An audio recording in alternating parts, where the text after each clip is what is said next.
hello you lovelies, and welcome to This Week in Comics. Now, it is a new month. We're going to mix up the format of this show a little bit. If you're new to this page, I cover comic news, comic reviews, as well as movie news and movie reviews, and this week has been huge. So, I read about 70 comics a week, so you don't have to, and I break down the 9 comics I think you might like most, my favorite 9 comics of the week, but also the ones that are most approachable. I also give you all the comic news of the week, and I preview that week's comics available in your local comic shop right now. Now, normally I do the comic reviews first, then the news, then the previews, but I want folks to know the insanity of San Diego Comic-Con. So, a lot of people have been asking for my San Diego Comic-Con coverage, so I think for August, we're going to do the news first, then the reviews, then the previews, and see how that does. Let me know in the comments below what you think of this format, this order, how you like it. Also, if you're new to this page, and there are a lot of you, brought in about 5,000 new subscribers with Deadpool and Wolverine, and thank you. I wanted to hit 30K by Deadpool Day. I hit 30K on Deadpool Day, and then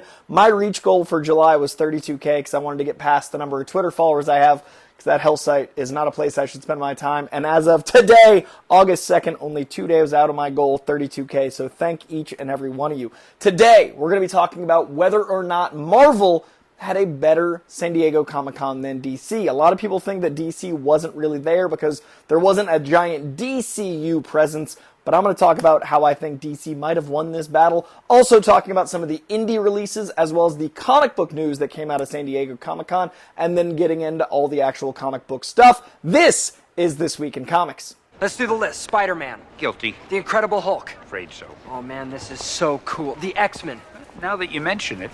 All right, the news this week, we're going to talk all about San Diego Comic-Con. Haven't really gotten to give you guys my coverage. We're going to start with Marvel, into DC, and then into the rest of the comic book stuff that happened. So, starting with Marvel, they kicked off Thursday with a Deadpool and Wolverine panel. If you haven't seen the movie by now, I am so sorry you're on the internet, because that panel showed the entirety of the supporting cast, and I would posit that this movie does have a big cameo, but overall it's just a really good secret supporting cast, and that was revealed at that Thursday panel. It was one of the most incredible things of my life to watch that movie with 6,000 fellow fans, to watch that movie with Deadpool and Wolverine themselves, to watch that movie with the spectacle of Hall H. All of that meant the world to me. Hall H was one of the things that I always wanted to attend, and then it became my career goal to host on it. I've hosted it 3 times. That room means the world to me. It's one of my favorite places, so to watch that character in that room was so very special. Then that night they did a big, giant drone show, the biggest drone show in the world, according to Kevin Feige, which I believe. It was staggering to see the Fantastic Four symbol flaming like I was in the Marvel comic universe was so insanely cool to childhood and adulthood me. To see Galactus rise above the convention center, like, again, hallowed ground, a place that as a kid I always wanted to go was the San Diego Convention Center, and to see that rise up was so special. The movie itself is doing gangbusters. It cleared $600 million yesterday. It is the number 4 biggest release of 2024 already 8 days in. So as of you seeing this, it's probably even higher. It's insane what this movie is doing, and in my opinion, deservedly so. You can check out all of my reviews. There is my out of the theater review, there is my non-spoiler review, and then there is my spoiler review, which a lot of you have found this page through, and I appreciate each and every one of you for doing so, but I do think it is deserved. On to the actual panel itself for the MCU on Saturday. They, I think, wisely stuck mainly to the things in the next year. They didn't announce anything crazy and new 5 years out. They didn't give a giant phase plan. They didn't even do what's going on with Blade, and I think that's smart. Until things are locked in, I don't want any more 5-year announcements, 10-year announcements. I don't want any more slates. I think them course correcting right now is really smart to get the brand back on steady ground, and also to not risk variables. I think keeping things close to the vest is smart. The big thing they did announce was obviously Robert Downey Jr. as Doom. Now, I have a lot of thoughts about this. You can see all of those here, but in brief, I think it is a very tricky mixed messaging, and if anyone can do it, it's the Russos, Marcus McFeely, Downey, and Kevin Feige, but that doesn't mean it will work, but if anyone could, it's them. So I look forward to being proven wrong. Now, what they did do at this panel is they went through kind of in chronological order, Cap 4, Thunderbolts, into Fantastic Four, into the big announcements. Cap 4, they brought out everyone on stage. They had Harrison Ford actually Hulk out on stage, which is just delightful to see that man have so much fun. I've been lucky enough to meet Harrison Ford once, and he was a joy. He was like happy and pleasant and wonderful, and to see him have this celebration was really special. So that was a cool moment. They also confirmed that adamantium is coming into play via the Celestials. They have that fight by the Celestials in the trailer. They also have footage, which I haven't seen, that only aired in the room, of Red Hulk actually transforming. Apparently, Thunderbolt Ross, President Ross, transforms right outside of the White House, and that is going to be very iconic imagery. Again, I wasn't in the room for the actual Marvel panel on Saturday. I was hosting the Hellboy panel. I also had the Alien Rogue Incursion VR panel, so I missed all of this in person, and I just kind of caught up in the news after. So from what I hear, that footage was amazing. Going right into Cap 4, they then went into Thunderbolts. Now, this is the property I think we know the least about. They've shown the trailer to a select few. Again, I haven't seen it. They talked about like the character dynamic. I think it's really smart in the movie to cast characters in the MCU that we all like but we don't love, that we're not as attached to. Like, we don't know a lot about Red Guardian. We love Winter Soldier. There's our lead, but we don't know a lot about Ghost. We don't really know Yelena Belova yet. So I think this is really clever. Now, what makes it hard, though, is marketing it. If you look at that team, you're like, I'm not as invested as anyone except maybe, Bucky. I love Winter Soldier. So selling this movie is going to come from a lot of the spectacle, and I think that's what that little asterisk is going to be. I think that's going to be Dark Avengers, and I think keeping that a mystery until it's released is really smart. They revealed a new logo. Again, it's just Thunderbolts and a little asterisk, but they also did confirm that Bucky is a congressman in this film. This leads me to believe that not only are we setting up the world that hates and fears them, all of the X-Men, but when the Thunderbolts are revealed not to be the best guys, it's going to be really interesting for whatever regulation goes forward with Mayor Fisk. Remember, Daredevil has Fisk in it next year. This movie comes out next year. There's going to be all sorts of regulations against superheroes. We know we're going into the mutant saga. We know all that stuff's coming, so we need to have... Right now, the Marvel Universe largely loves heroes. We need to start changing that dynamic. So maybe Congressman Bucky Barnes is defending superheroes, is defending powers, is defending people like him that are reformed, but time will tell. I just think having a position of power is very clever. From there, we went right into Fantastic Four. Now, this has been Fantastic Four just that, for the entire run of the film. It's changed logos and things, but now it has a subtitle. It is officially Fantastic Four First Steps. And not only did they show footage, which was retro-futuristic, all previs, by the way, the film didn't start shooting until Tuesday. So this was all footage they shot, like test footage and stuff just for Comic-Con, and apparently it was shot in 4:3. I think it'd be really clever if the film is shot in 4:3 until it gets to our universe, and then it opens up to 16:9. 4:3 is the old TV ratio.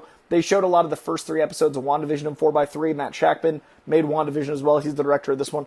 I think it'd be cool if the 60s retro-futurism is actually a different frame, and that's what apparently the footage was in. Also showed a full-on Galactus. I cannot wait to hear that man's voice coming out of that giant being. I've been waiting for a comic-accurate Galactus my whole life. I'm so excited. Apparently the footage was so dope. There was also a retro-futuristic car, a la the Jetsons, flying around the room, and the entire cast came out. And that's kind of it for those 3 movies. Not any major new casting announcements, nothing that really revealed a lot. Again, playful, fun, build hype, but don't reveal things yet. And I love this because these movies are out until next year.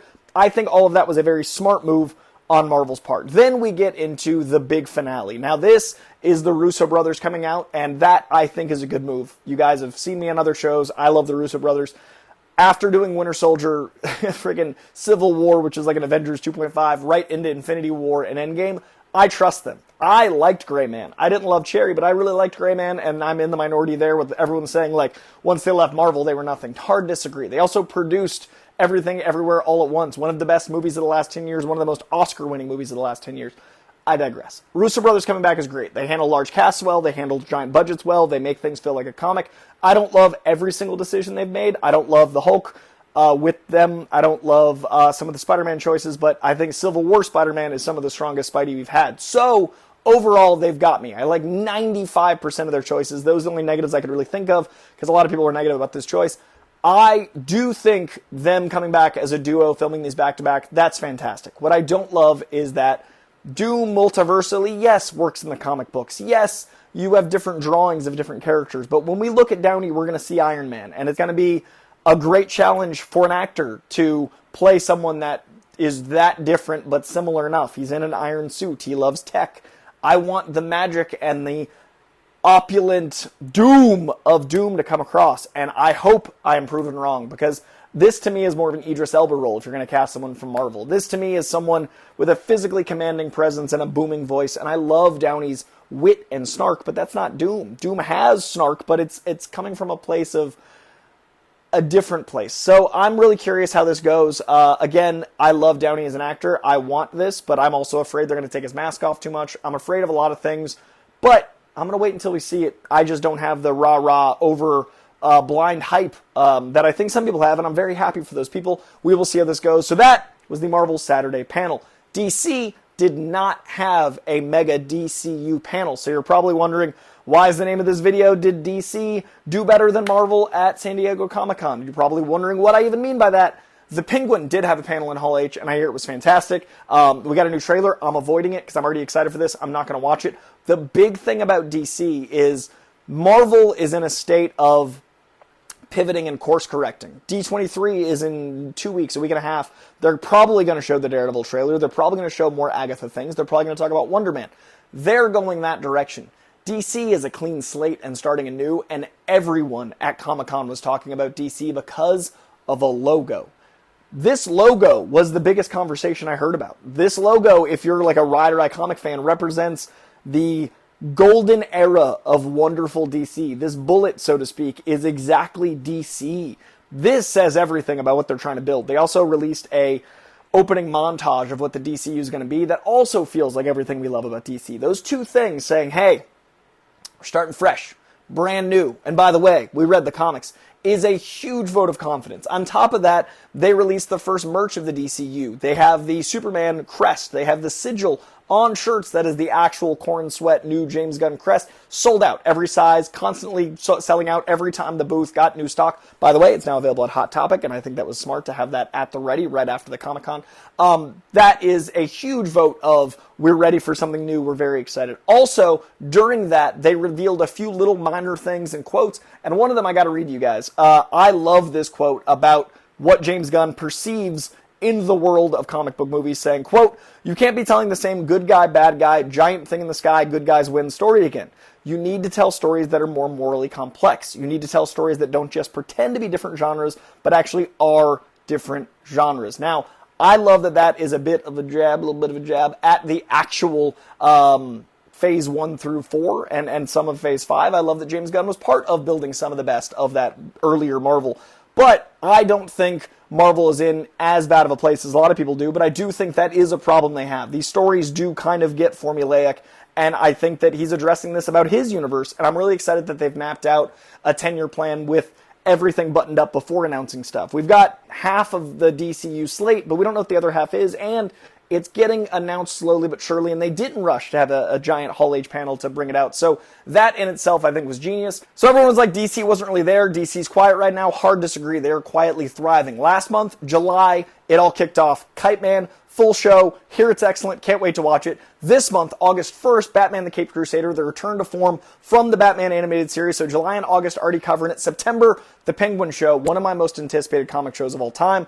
Did an awesome panel on Hall H. It's Colin Farrell in the Matt Reeves universe, a Sopranos-esque crime show. That's September, so July, August, September. Now, October, we've got Joker 2. Joker Folie à Deux comes out. We got some new images out of Comic-Con. Again, now every single month something in DC, and then we got confirmation in November, Harley Quinn Season 5. I thought that was going to be the only gap, but now it's literally July through and December Creature Commandos. The second half of the year, literally 6 months in a row, a big DC property, all sprinkling in different elements, and then it ends the year kicking off the DCU with new stuff. And I think we're going to get a trailer, teaser, not a full trailer at the end of the year, maybe launching with Creature Commandos for Superman, because that'll be about 7 months out from release. It's a little early, but I think it'd be smart to end the year owning next year, and then all of next year we'll have a 6-month campaign leading up to Superman. We've got everything going DC's way after that, if Superman does well, and I think it will. So this is crazy. Whereas Marvel is recalibrating, DC is calibrating. Where Marvel was like, let's keep things close to the vest,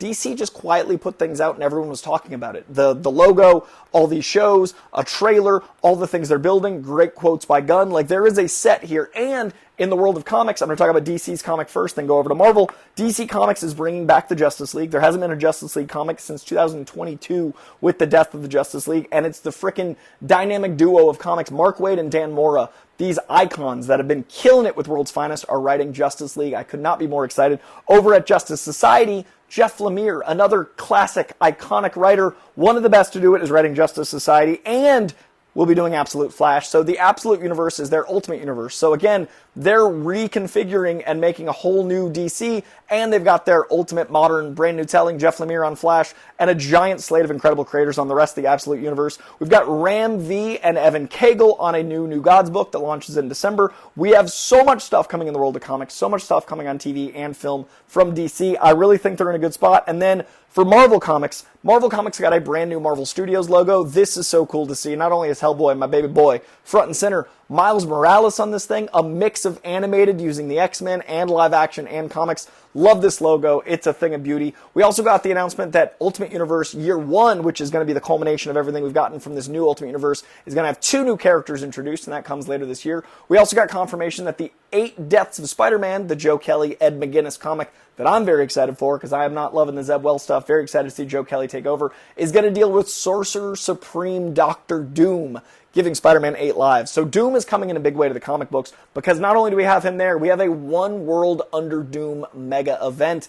This is how you make the announcement. You got Downey as Doom, then you bring in all the Doom comic stuff, you tie it into your main Spider-Man title, one of your flagships, and confirmation that Jerry Duggan and Danny Kim are going to be taking over and reigniting the West Coast Avengers, which is going to be a new Tony Stark and Jim Rhodes book. So both the big two had giant comic announcements, both the big two had giant movie announcements, and both the big two quietly released some stuff about TV, because D23 is going to be very D23 is going to be very Marvel heavy on the TV side. So lots of craziness. People that are like, comic book stuff's over. Man, oh man, did Comic-Con say different in my very humble opinion. On the indie side, from Dark Horse Comics, we have Hellboy, which I was honored to host, releasing a new trailer that I think looks spectacular. We also aired an exclusive clip that is absolutely terrifying. This is a horror take on Hellboy. This is a Mike Mignola written take on Hellboy. Mike Mignola wrote the script for this movie. Could not be more loved by his creator than writing the thing, and he was gushing on the panel about how much he loves what he's seen. So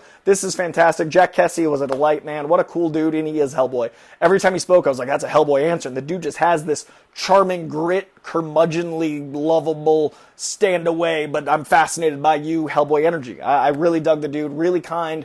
Really Hellboy coded. Really liked him. Jefferson White, also a delight. Adeline Murphy, this whole cast, I really appreciated. And Brian Taylor, who did Crank and Gamer and also Ghost Rider Spirit of Vengeance, is directing. Check out the trailer. We had a really good panel, and it was a full panel at the same time as Marvel, which made me really proud.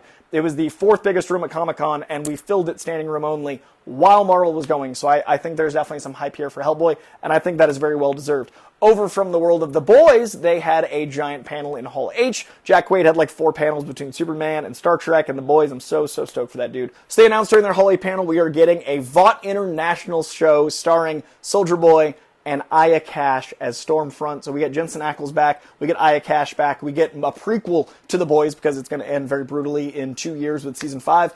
Vought International is very clever, along with, like I said, The Boys Mexico and all the other stuff they're doing. Very big announcement for The Boys. Amazon clearly wants to keep in the Vought business. Ironic considering they are effectively Vought. So lots of huge stuff out of San Diego Comic-Con. What were you most excited to hear announced? Which thing are you most anticipating? Were you there? Did you just read about it? Let me know in the comments below what you're most anticipating and excited about.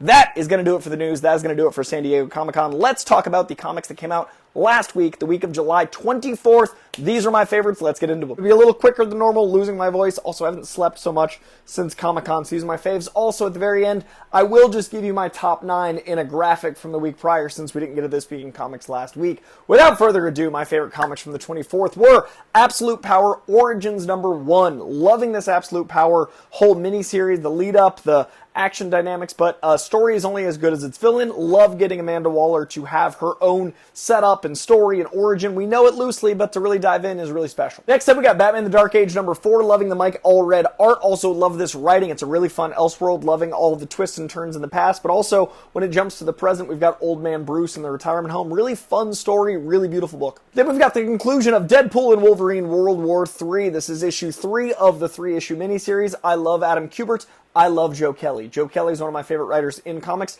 Very excited for his Spider-Man. And Adam Kubert, I consider one of the pencilers for all of X-Men. If you go to Florida and you go to the Universal Park and see all the Marvel stuff, that's Kubert. I really love these two. This isn't either of their strongest work, but it's still stronger than most books. I like the conclusion a lot more than where the book started. It's funny, it's original, it's different. Again, not my favorite, but still a damn good time in the comic pages. Then we've got Local Man number 12. This book has stayed so good. It is equal parts satire and its own original story.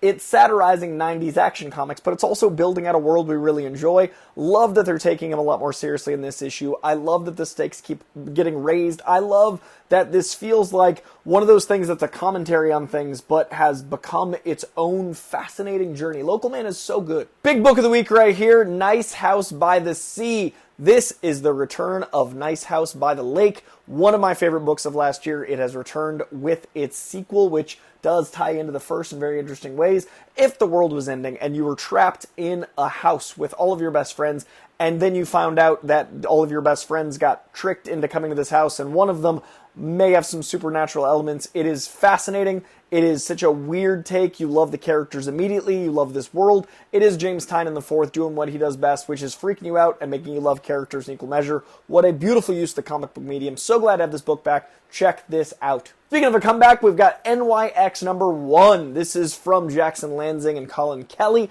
I love these two writers. This is not quite what I loved about the original NYX, but it is what I love about X-Men books. I love a world that hates and fears them. I love people trying to figure out how to navigate loving people while being hated. I love what it feels like to be an outsider reading a book like this and navigating that othering. This book is so X-Men.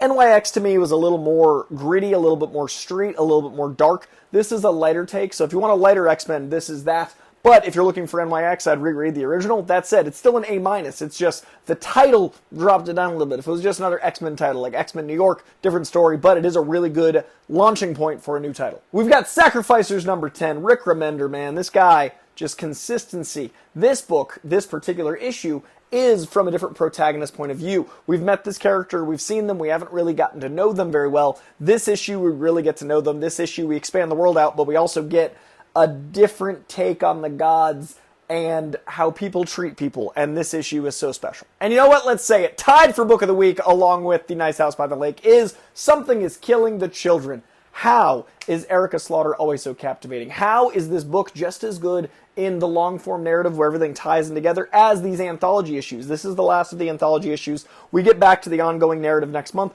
but for 6 months, for 6 issues, we've been living in one-offs. You could just pick this one issue up, and it's just as powerful. You can pick up 2 issues ago, just a self-contained story, but then you can also read 1 through 35 and have yourself a journey. All of them exceptional. This is Erica Slaughter in therapy. This has some really beautiful messaging in it. This has some really important life lessons. There's a page here that's going to stick with me for a long time about how to get through things and how important sadness is. Love this issue. Love this book so very much. What a book. What an issue. And our last for the 9 of the week of July 24th is going to be Void Rivals number 11. If you love G.I. Joe, if you love Transformers, if you want to see that world come together, got a book for you. And it's from Robert Kirkman, writer of Invincible, writer of The Walking Dead, someone who knows character. This is original characters within that world of that universe they've just started really combining. Love these original characters, love the star-crossed lovers element, love the space opera this tells. This is such a special book. And these are my top 9 books from last week, the week of July 24th, and these are my top 9 books for the week prior. Did not have time to do a This Week in Comics for the week of July 17th. It's the first one I've missed since the first week of April, and I do apologize, but with Deadpool and Wolverine and Comic-Con and going down to Comic-Con on Wednesday, there just wasn't time for me to read, much less make a video. So these were my 9 of them. I'd say my book of the week is going to be Invincible Iron Man number 20. That concludes one of my favorite Iron Man runs ever. It does it with honor, it does it with justice, it does it with humor. It wraps things up nicely for Emma and Tony, but leave some breadcrumbs. That's my book of the week for last week. These are my 9 of the week for the week before last week. And once again, these are my favorite 9 for last week. I'm going to try to bring you guys my July 31st comics, the one that just came out like 48 hours ago, earlier next week, hoping to get it up Tuesday or thereabouts. That way we can get back on schedule. But that is going to be it for the reviews of books, and I'll be back with those. But if you guys want to know what comics are coming out at your local comic shop today, they're available. They came out 48 hours ago. But what books I'm most excited to check out on July 31st are, over from Marvel Comics, we've got The Amazing Spider-Man 54 nearing the the end of that Zeb Wells run we've been on for quite some time. We've got Annihilation 2099 number 5. Shocked at how much I'm loving this world. Love the Annihilation characters getting their 2099 due and all the variations and stories in there. Black Widow Venomous. She's had the Venom symbiote for a while. Curious what the solo title brings us. Blood Hunt number 5. We are almost at the end of Blood Hunt. How does it end? We find out in this issue. We've also got the red band version of Blood Hunt. Then we've got Captain Marvel number 10. We've got Fantastic Four number 22. I have loved this Fantastic Four run. It's my favorite all-time Fantastic Four run. Could not recommend it higher. Helverine number 3. If you like things as metal sounding as that, that is going to be your book. Immortal Thor number 13. We've also got What If Donald Duck Became Wolverine. The Disney branding is bleeding in, but this is just weird enough it might work. Also, if you've got kids, probably a great way to get them into Wolverine. Probably a very approachable, young, skewing, snicked take on the Knucklehead. We've got Midnight Suns Blood Hunt number 3. I'm curious how many Blood Hunt titles roll over after 5 concludes. We've got Miss Marvel Annual. Love me some Miss Marvel. Excited to check that out. We've got Spider-Gwen Ghost Spider number 3. We have Spider-Man Shadow of the Green Goblin number 4. One of my big surprises of the year is the Shadow of the Goblin title. J.M. DeMatteis, who wrote Kraven's Last Hunt, writing on Spidey again in the 80s. Really, really digging it. We've got Star Wars Darth Maul Black, White, and Red. We've got Ultimate Spider-Man number 7 kicking off the second volume of Ultimate Spider-Man. As of filming this, have not read it. When I'm done with this, reading it first. Very excited about it. X-Force number 1. New X-Force. Brand new jumping on point. Get after it. This is as good a place to discover Wolverine and Mercenary X-Men as any. We've got X-Men Era of Apocalypse number 4. That's all the stuff over from Marvel. Very little DC. Let's talk about Image first. Image, we've got Department of Truth number 24. You guys saw me freak out a couple weeks back when Department came back with 23. Very excited for 24. That's my book of the week as far as a pull. But followed not far behind it is Gromit's number 3. Loving this Gromit's book. A day in the life, slice of life, skateboarding book, and it's such a good time. Also looking forward to checking out from Image Knights number 9. What a weird collection of characters. What a great story. And Saga 67. That's my number 3 book of the week. I cannot wait for Saga to come back. I cannot wait to read more Saga. So excited. You guys know I love Saga. Sam and Twitch Case Files number 5 to wrap us out. Over from Dark Horse Comics, we've got the Anansi Boys number 2, written by Mark Bernardin, friend of the page, friend of the me, friend of comics. I love this book so far. First issue blew me away. I was very, very impressed. That is all I'm really most excited about from Dark Horse. Over from Boom Studios, we've got a Berserker Fallen Empire pen and ink, as well as a Grimm number 9 and a House of Slaughter number 25. Big old anniversary at House of Slaughter. Then at IDW, we've got a bunch of good Turtles books. We've got Godzilla Rivals versus Manda, IDW monthly title catalog, teasing some new Turtles, a Sonic the Hedgehog 71, and a Teenage Mutant Ninja Turtles Black, White, and Green. And this is how few DC books are out this week, because they had a big showing at Comic-Con, and they've got a big 5 Wednesday month ahead of them. We've got Absolute Power Task Force 7 number 3, Red Hood the Hill number 6, and Super Pet Special Bite Identity Crisis number 1. Yes, that is a Pets book over at DC, and that is going to do it for the Comics for the week. It is a 5 Wednesday month, I believe, and if not, then they're just going to be stacked weeks later on down the road. That is a smaller pull than normal. We'll see how things ramp up. Summer is winding down. What are you going to be checking out? Let me know in the comments below. Let me know what of the San Diego Comic-Con news got you most excited. Let me know what of last week's books you love most, and let me know what of this week's books you're most excited for. I am so excited to be back with more of this week's in comics. I might be splitting this up in September. We're going to try news first, going into comics, going into previewing comics, to see if I can get the numbers up, because this is my lowest rated show. It's my biggest conversation, though, so I know you guys are passionate, so please keep that passion up. I just need to get the numbers up in the show to keep doing it. So we're going to try the news up front into comics, and if that doesn't work, we'll try splitting it up into news, comics, previews as maybe 3 shows. We'll see. Tune in to find out. Either way, August staying the same. Stay tuned, you lovelies. Your homework for the week, besides me getting some sleep, is what was your favorite cameo in Deadpool and Wolverine? Or if you have no interest in Deadpool and Wolverine, what are you most excited for from the DC slate the rest of 2024? Remember, in this year, Kite Man, Batman Cape Crusader, The Penguin in September, October we get Joker 2, November we get frickin' Harley Quinn Season 5, and then December we get Creature Commandos. So every month for 6 months, every single month, the rest of the year, the second half of the year, what are you most excited for? So Deadpool cameo or DC property you're most excited for this year, 2024. That is going to do it, you lovelies. Leave comments. Let's keep growing this page. Subscribe if you're new here. Hit that notification bell. Hit that like button. Hit buttons, you lovelies. It is so good to see you. And by that, I mean the lens of my phone. But I know you're there. I know you're there. Much love. I'll see you guys soon.